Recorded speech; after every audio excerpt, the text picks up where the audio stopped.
তো good morning সবাইকে, আর welcome to my channel. এখন হচ্ছে 8:30 বাজে। আজকে একটু সকাল সকালে ঘুম থেকে উঠেছিলাম।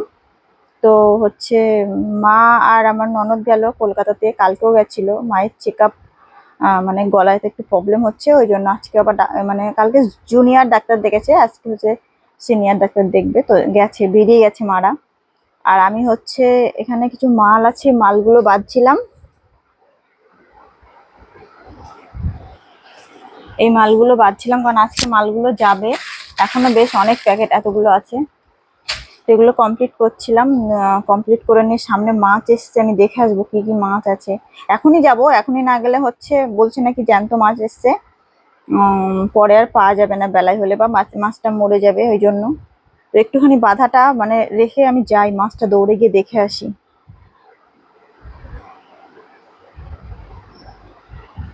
এগুলো হচ্ছে হাফ বাটি, যে কানের গুলো হয় না, ইয়াং মেয়েরা দেখবা খুব সুন্দর পরে, অল্প বয়সের মেয়েরা। এই যে হাফ বাটি কানের, এই মালগুলো হচ্ছে এভাবে বাঁধছি, এই হাফ বাটি কানের এগুলো। তো চলো আমি আগে মাছটা দেখে আসি। আর এদিকে আমি চলে গেছিলাম বাড়ির সামনে মাছ দেখতে। আমাদের বাড়ির সামনেই মাছ বসে, মাছ সবজি সমস্ত কিছুই আমাদের বাড়ির সামনেই পাওয়া যায়। তো একদমই বাড়ির সামনে, মানে বাড়ির আমাদের মেন রাস্তায় গেলেই পাওয়া যায়। তো আমি দেখতে গেছিলাম কি কি মাছ আছে। আর এখানে হচ্ছে তেলাপিয়া মাছ ছিল, যেগুলো জ্যান্ত, দেখো মানে পুরো পানির মধ্যে চটপট চটপট করে নড়ছে। তো আমি সেই মাছটাই নিয়ে এসেছিলাম।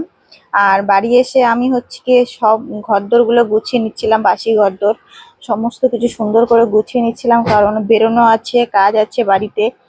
আর এই সব কিছু মিলে আমি হচ্ছে তাড়াতাড়ি করে কাজ করে নিচ্ছি। আর এখন না রোদের এত তাপ বেড়ে গেছে, বাইরে যাওয়া যাচ্ছে না। তো এই জন্য ভাবলাম যে সকাল সকাল যদি কাজগুলো করে আসি।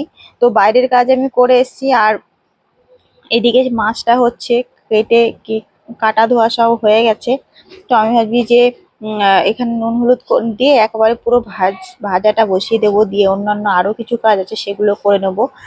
আর রান্না করব আজকে ইঁচড় কেটেছিলাম। ইঁচড় হচ্ছে কি আমি কাটিনি, মানে আমার শাশুড়িমাই কেটে দিয়েছিল। আমি ইঁচড় যেহেতু কাটতে পারি না, এখানে ইঁচড়টা ছিল। একদিকে আমি ইঁচড়টা সিদ্ধ বসিয়ে দেবো, আর একদিকে মাছের ঝোল করব। ও আর হ্যাঁ, সকাল থেকে আমার খাওয়াই হয়নি। আর এখন আমার ভাতও খেতে ইচ্ছা করছে না, তো ফ্রিজে মিষ্টি ছিল সেটাই খাচ্ছি। আর এটাকে একটুখানি আমি পানি খেলেই হয়ে যাবে। আর এইদিকে মাছটাতে আমি নুন হলুদ মিশিয়ে দিয়েছি, একদিকে ভাজা করব। আর জ্যান্ত মাছ, দেখো মাছগুলো কেমন শক্ত হয়ে রয়েছে।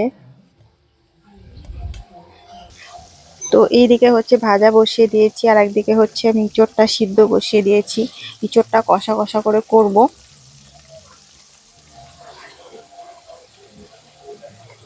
আমি কিন্তু এই যে রান্না বসিয়ে রান্নার কাছে দাঁড়িয়ে থাকি না, টুকটুক করে অন্যান্য কাজগুলোও করি। মানে যেরকম তখন একটা ঘর গুছিয়েছি, একদিকে রান্না বসিয়ে দিয়ে আর একটা ঘর গোছালাম, বা আর একটুখানি কাজ করে নিই, এইভাবে করে নিই, ওই জন্য আমার তাড়াতাড়ি হয়ে যায় কাজগুলো। আর এদিকে দেখো ইঁচড়টাও কষিয়ে দিয়েছি। ইঁচড়টা আগে আমি সিদ্ধ বসিয়ে দিয়েছিলাম। তো এটা সিদ্ধ হয়ে যাওয়ার পরে আমি একবারে কষিয়ে বসিয়ে দিয়েছি।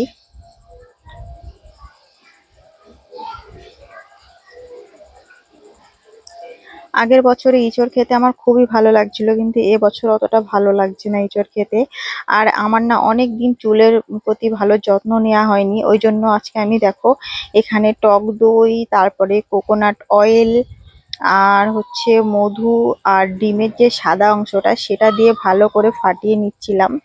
আর আজকে আমি চুলে একটু দেব।